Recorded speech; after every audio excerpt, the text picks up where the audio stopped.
All right, let's talk about a trading strategy that is so famous, it might have actually become its own worst enemy. We're talking about a technique designed to spot and catch explosive market moves right before they happen. You know, this quote really hits the nail on the head. It perfectly captures the biggest challenge for any trader, right? How do you spot that silence, those quiet, calm periods that so often come right before a massive, powerful move? How do you get ready for the violence? Well, the solution to this problem, or at least the most popular one, is something called the Bollinger Band squeeze. The whole idea is to find when a market is coiling up, like a spring, just getting ready to release this massive burst of energy. Okay, so how does this actually work? Let's break down the mechanics of the strategy. Pretty much exactly how it's taught to millions of traders all over the world. It all kicks off with these three lines called Bollinger Bands. That middle band, that's just a simple 20-day average price. But the outer bands, that's where the magic happens. They're calculated using standard deviation, which, look, is just a fancy way of saying they measure how spread out or volatile the price is. So when the market gets all choppy and crazy, the bands get wider. When things calm down, they get tighter. And when you first look at it, the setup seems almost too simple. First, you're just looking for those bands to contract, to squeeze together. That's your signal that volatility is basically drawing up. And from there, you just wait. You wait for the price to finally break out of that tight range with a big move, either up or down. Now, to get a little more confidence in the signal, some traders use a more advanced trick. They bring in a second indicator, called Keltner channels. They also measure volatility just in a slightly different way. The ultimate signal, the real confirmation, is when the Bollinger Bands, our first measure, move completely inside the Keltner channels. That tells you the market is in this super deep, super quiet consolidation. And the rules for actually trading this, they're crystal clear. A price close above the upper band, that's your green light to buy. A close below the lower band, that's your signal to sell short.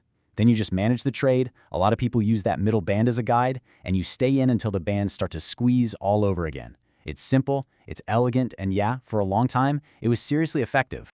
But, and this is a big but, that brings us to a huge twist in the story. This strategy, it's not a secret anymore, not by a long shot. It's one of the most well-known techniques out there. And that very popularity, well, that might just be its biggest weakness. Which brings us to the big elephant in the room question every trader has to ask about any popular strategy. After 40 years, after millions of people are watching for the exact same signal, does the magic still work?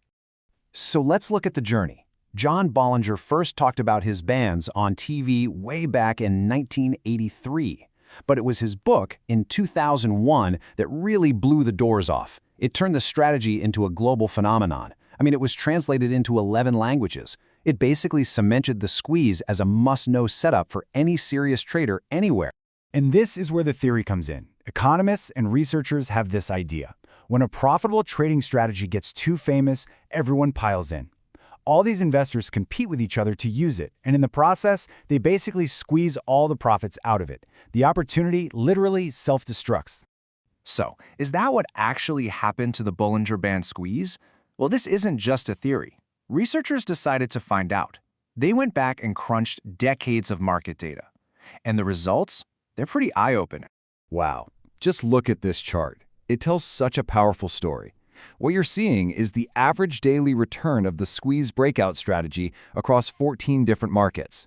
Before 1983, before anyone really knew about it, the strategy was incredibly profitable. After it was introduced, you can see the profitability dropped. And then, after that 2001 book made it famous, the edge just collapsed. It went to almost zero. To put a number on that, it's just staggering. Researchers found that after the 2001 book came out, the strategy's average profitability didn't just fade away, it fell by a shocking 156%. It even went negative in some markets. Think about that. And what's even crazier is that the data shows how this effect spread like a virus across the globe. The edge disappeared first in the US, right where the strategy started.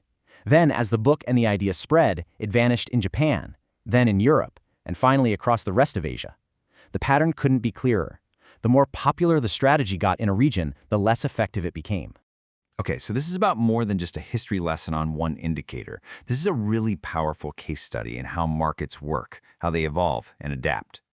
This whole thing really builds to a much bigger takeaway for any of us who invest or trade.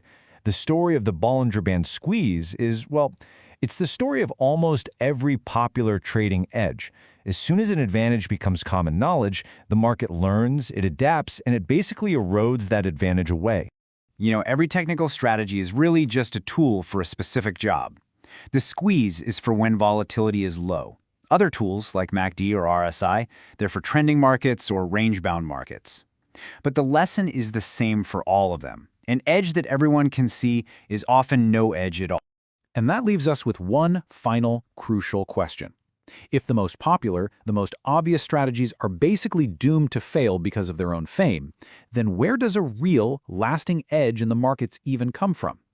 Now that is the puzzle every single trader is trying to solve,